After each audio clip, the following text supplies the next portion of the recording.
All right, so we're diving into the life of Issei Sagawa. He's a man, well, shrouded in darkness, really. A figure who, to this day, continues to fascinate and repel people. And we're going to be going through his Wikipedia page today, unearthing all the unsettling details it holds. Buckle up, because this one is going to take us down some pretty dark paths. Yeah, well, I find really striking about this case is the almost the contrast between Sagawa's seemingly ordinary beginnings and then the abyss that we find just beneath the surface. I mean, he was born back in 1949 in Kobe, Japan, into a life of, well, privilege. Like, his father was a very successful businessman, his grandfather a prominent figure in the media.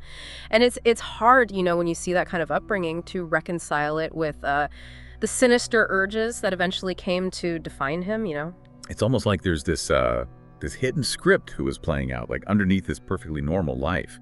And the clues, right, the hints, they're unsettling, but they do seem to appear early on, don't they? Yeah. So Sagawa himself claimed that his cannibalistic desires, they first surfaced when he was a child, which is, well, I don't know about you, but that's a chilling thought, to say the least. Yeah, absolutely chilling. It really raises some serious questions about, I guess, the root of those kinds of compulsions. Like, were they always there, just kind of lurking beneath the surface? Or were they triggered by some kind of external event or trauma? We don't really know for sure. But we do know that as a young man living in Tokyo, Sagawa's disturbing desires, well, they manifested in a pretty terrifying way. He broke into the apartment of a German woman while she was sleeping, and his intention was to, well, let me put it this way. His own words paint a very disturbing picture. He wanted to slice off part of her buttocks and sneak away with a small part of her flesh.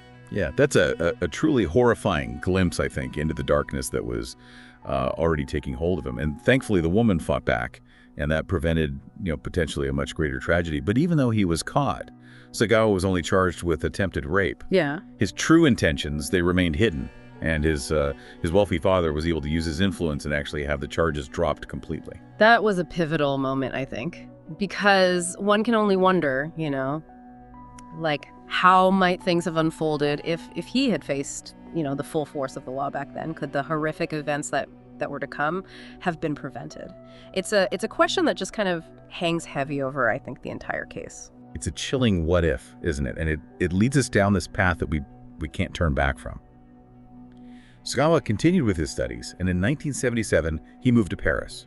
I mean, we're talking the City of Lights, right? Yeah. To pursue a doctorate at the Sorbonne, one of the most prestigious universities in the entire world. It's a strange juxtaposition when you think about it, a man harboring such darkness, immersed in a world of, well, academic pursuit. Absolutely. And those dark desires, they persisted, He even confessed to having violent fantasies while he was in Paris. He admitted to bringing prostitutes home and attempting to shoot them, but then freezing at the last moment. Clearly, he was battling some serious demons that even the intellectual, I guess, haven of the Sorbonne couldn't quell. Demons that would eventually lead him down an even darker path. A path that led him to Renee Hartevelt. She was a Dutch student at the Sorbonne, and she would become tragically intertwined with his fate. In 1981, he invited her to his apartment, under the guise of needing help with the translation for a school assignment. Yeah. It's almost unfathomable. I mean, the calculated nature of his actions, the deception he used to lure her into his web. It's truly disturbing. I think that the meticulous planning is really a key aspect of this whole case. It wasn't a crime of passion, but it was a carefully orchestrated act. He chose Renee specifically. He was drawn to her vitality, her youth, things that he felt he lacked. It's a disturbing reminder that the victims of these kinds of crimes, they're often chosen based on completely arbitrary, even perverse criteria. It's a chilling realization, really. And within the confines of that Paris apartment, the unthinkable happened.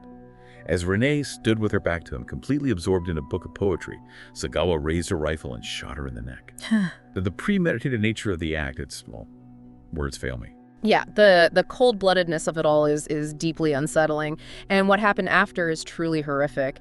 He raped her body, and then over the course of several days, he began to consume parts of her. He even described his actions, in very graphic detail, and showed absolutely no remorse. This wasn't just a murder. It was a calculated ritual of consumption and desecration. It was just. And in a final act of chilling pragmatism, he tried to dispose of her dismembered remains in suitcases, a plan that thankfully failed. he was caught. Yeah. But what followed was perhaps even more shocking than the crime itself. It was. The arrest of Issei Sagawa sent shockwaves through, France and Japan. How could this seemingly educated, privileged man be capable of such barbarity? Was he insane, or was he a monster hiding in plain sight? It's a question that would echo throughout the legal proceedings and beyond. A question that we'll continue to explore as we delve further into this unsettling case. You asked us about the legal proceedings. And, well, this is where the Sagawa case takes an even more, I think, disturbing turn. Because even with the horrific nature of his crime, he never really faced, traditional punishment. Right. The French legal system, they found themselves really grappling with the complexities of Sagawa's, psyche, you could say. And his father, again, using his wealth and influence, secured him a top-tier defense attorney. So after 2 years in custody, a French judge actually declared Sagawa legally insane and unfit to stand trial. So instead of prison, he was confined to a mental institution. It's hard to believe. He escapes judgment for this heinous act because of his mental state. What were the French authorities thinking? Well, they were trying to navigate, the intricate world of mental health within the legal system, right? And remember, the judge's decision was based on, extensive psychiatric evaluations. And these evaluations basically suggested that Sagawa's actions were driven by a mental illness that was so severe that he couldn't even comprehend the wrongfulness of his deeds. But there's another layer to this, isn't there? Because while he's confined, he starts writing In the Fog, which is a chilling account, really, of the murder. Yeah. And in a way, it fueled even more public fascination with this whole case. Like he was, almost profiting from his actions. Yeah. His writing definitely further blurred the lines between, sanity and depravity. Sagawa recounted his actions with this kind of detached matter-of-factness. There's really no emotion there. And the book, that coupled with the media frenzy that was already surrounding his case, it probably contributed to the French authorities' decision to actually deport him back to Japan. So he's sent back to his home country, right? A confessed cannibal who hasn't served any real time for his crime. You'd think that he would face, some serious consequences in Japan. Yeah, you would think, wouldn't you? But this is where the story takes another bizarre twist.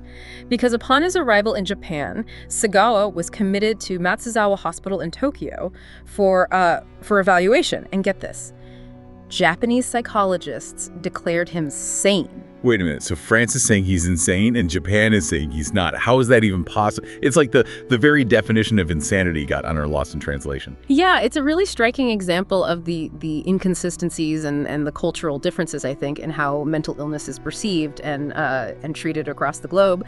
But more than that, it kind of created this weird legal loophole because the French charges were dropped and then the court documents were sealed. Japanese authorities couldn't even legally detain him. So in 1986, Issei Sagawa, the Kobe Cannibal, he walked free. It's unbelievable.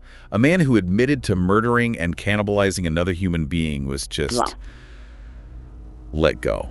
The public outcry must have been deafening. Oh, it was. The public was outraged, and rightfully so. People just couldn't fathom how someone who had committed such a gruesome crime could be, allowed to just roam free. But despite all the criticism, the Japanese legal system was bound by its laws, and they had no grounds to actually hold him. So what happened next? What kind of life could he possibly lead after all this? Did he try to disappear, to live a life of, quiet anonymity? He did the opposite. Instead of fading into obscurity, Sagawa actually stepped into the spotlight. It was almost like he was embracing his notoriety. You'd think, wouldn't you, that after such a horrific crime, he would want to just, disappear, live a quiet life, stay out of the public eye. But, that's not what happened at all, is it? Not even close. It's almost like it's like something out of a dark kind of surreal novel, Yeah. Sagawa actually became, a minor celebrity in Japan. It's disturbing to think about. Someone who committed such a heinous act could gain any kind of notoriety. What does that say about us, about society and our, fascination with the dark side of humanity? Yeah, it's a question that I think continues to fascinate and unsettle people. But Sagawa, he gave interviews, appeared on talk shows. He even starred in a pink film. It's like he was deliberately trying to capitalize on his infamy. It just further blurs the lines between revulsion and this morbid curiosity that people had. And he kept writing, too, didn't he? Not just about the murder, but about other disturbing topics. He did. He wrote books about the Kobe child murders, even became a food critic for a while. It's almost as if he was, I don't know, trying to build a new identity for himself, one that was based on, I guess, notoriety and transgression. But the shadow of his crime, it never really went away, did it? It never did, no. And eventually the public's interest it kind of waned. Publishers, they stopped wanting to work with him, and he struggled to find any kind of work. His life became more and more isolated, and he ended up depending on his brother and caregivers for financial support. And even when his parents died, he was completely ostracized. He couldn't even attend their funerals, a pariah even to his own family. It's a lonely ending to a life that was already so steeped in darkness. Yeah. But there's one final piece to this puzzle, isn't there? I mean, in his later years, Sagawa claimed to regret his actions. He even expressed remorse for the pain that he inflicted on Renee Harteveld and her family. He did, yeah. But it's really difficult to, I think, assess the sincerity of those statements. Was it genuine remorse, or was it, just a desperate attempt to salvage some shred of humanity as he was facing his own mortality, or was it just a calculated manipulation to try and elicit sympathy from people? I don't think we'll ever know for sure. Issei Sagawa, the Kobe Cannibal, he died in 2022 at the age of 73.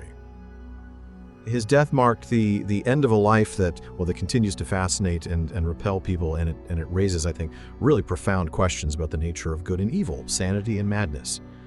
This deep dive has taken us into the dark heart, really, of a complex and disturbing case, one that defies easy answers.